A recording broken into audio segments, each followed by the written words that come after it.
İlk öncə mən də qoşuluram təbrik edirəm qardaşı. Əlhəmdülillah burada 2 dənə yox, 3 dənə xeyri cəm edib qardaş. Həm əsgərlikdən gəlmək məsələsidir, həm əqiqidir, həm də qardaşların cəm olması. Mən də istərdim ki, elə cəm etməkdən danışım. Allah Subhanahu taala bildiyimiz kimi ad və sifətləri var.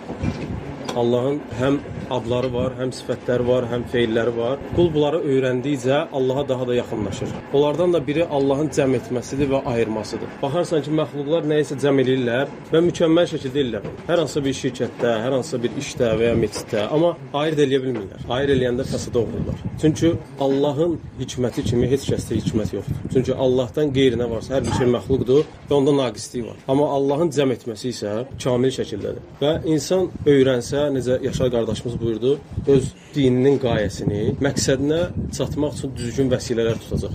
Çünki qayəsindən uzaq olan insan məqsədini başa düşməyəcək ki, bu həyatda niyə yaşayır o. Və Allahın ad və sifətləri də bizə bu şeydə kömək olur. Allahı tanımaqla. Baxsan insanın ilk yaradılışına biz nə iman gətirmişik? Adəm əleyhissalama Allah Subhanahu taala 2 şeydən cəm etdi. Su ilə torpaqdan və palçıq əmələ gəldi. Quran-Kərimdə də var, deyir, toxunanda saxsı kimi səs verər. İnsanı ilk Allah ondan yaratdı. Və onun bədənində ruh cəm etdi Allah Subhanahu taala. O cansız bədəndə. Və sonra ayırdı.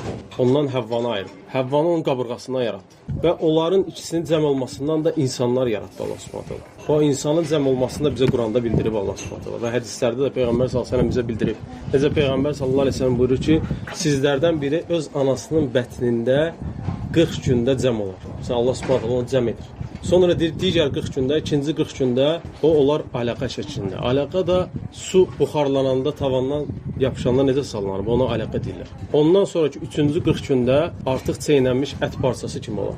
Və Allah Subhanahu taala qula verdiyi şərəfdən ona mələk göndərər. Hər hansısa bir şeytanın yaxınlaşmasına izin verməz. Allah Subhanahu taala mələk göndərir. Gör hələ sənin qavramadığın vaxtda belə Allah Subhanahu taala sənin mələklə sənə lazım olan şeyləri yazır. Və mələk gəlib birinci ona heç nə yazmır. Ta ki ruh üfürməyəcək. Peyğəmbər sallallahu əleyhi və səlləm deyir ki, o birinci ona ruh üfürər. Yoxsa yenə o cansız bədəndə ruhla qovuşar. Allah Subhanahu taala cəm eləyər. Bu Allahın sifətindəndir. Və sonra ən birinci nə yazar? Ruzisini.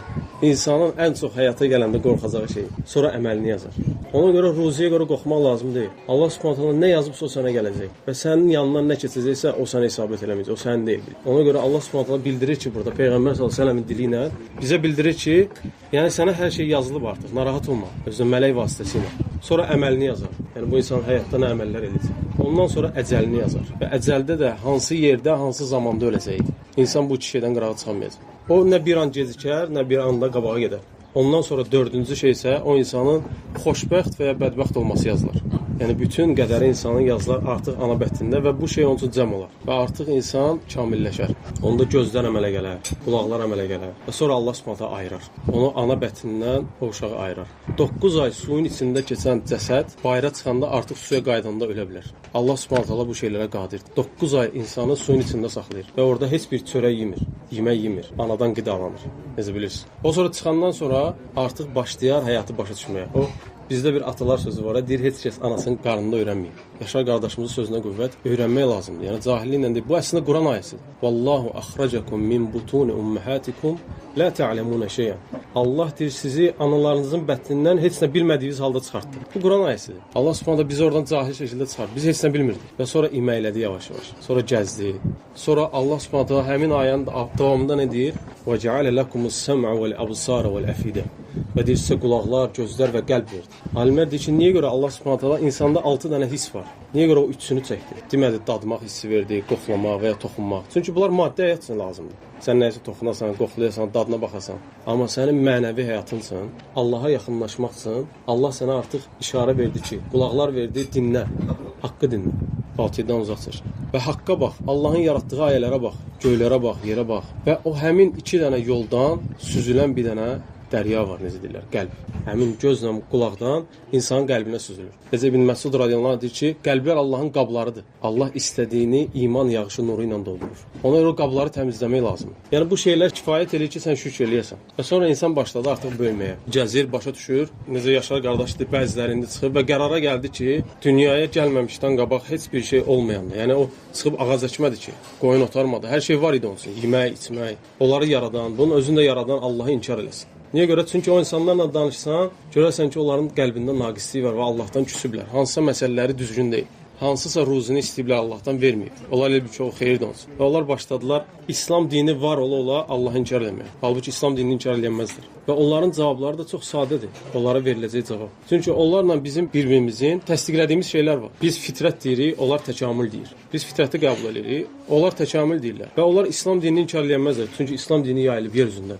Və bunun ikisinin arasında bağ lazımdır. Bunları da bir-birinə bağlayan nədir? Ağıldır. Ağıl İslam dininin fitrət dini olduğunu, yəni onların dili də desə, təkamül dini olduğunu isbat edir. Necə isbat edir? Allah Subhanahu deyir ki: "Fəaqim vəchəkə lid-din hanifə, fitratallahi allati fataran-nas aleyha." Üzünü hənif dinə tut. Hənif nə deməkdir? Günahlardan, şirkdən tövhidə yönəlmək, yəni tək Allahlığa. O din ki, Allahın fitrət olaraq insanlara verdiyidir.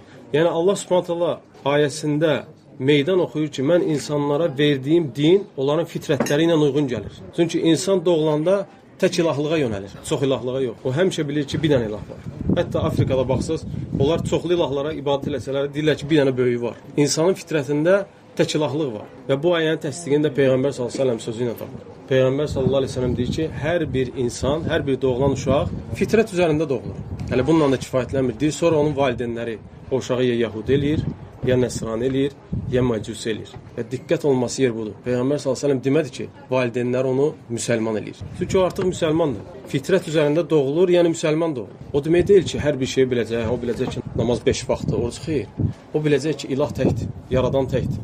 Yəni rububiyyəti iqrar edəcək. Baxsaz, bəzi bidət əhlinə onlar ateistlərlə danışanda nə gətirirlər? Deyirlər, Allah niyə görə kainatı yaratdı? Onlar haqq söz alıb batıl kimi təqdim elədilər bir söz var. Allah yaratdı ki, öz ilahlığını göstərsin. Xeyr, bu söz düzdür, amma düzgün təqdim olunmur. Allah yaratdı ki, insanlar ona ibadət eləsinlər. Qorxurlar onlar bunu deməyə. Çünki insanın yaradılış qayəsi budur. وَذَكِّرْ فَإِنَّ ذِكْرَ تَنْفَعُ الْمُؤْمِنِينَ Allah Subhanahu deyir ki, möminlərə xatırlat, möminlərə bu fayda verəcək. Nə?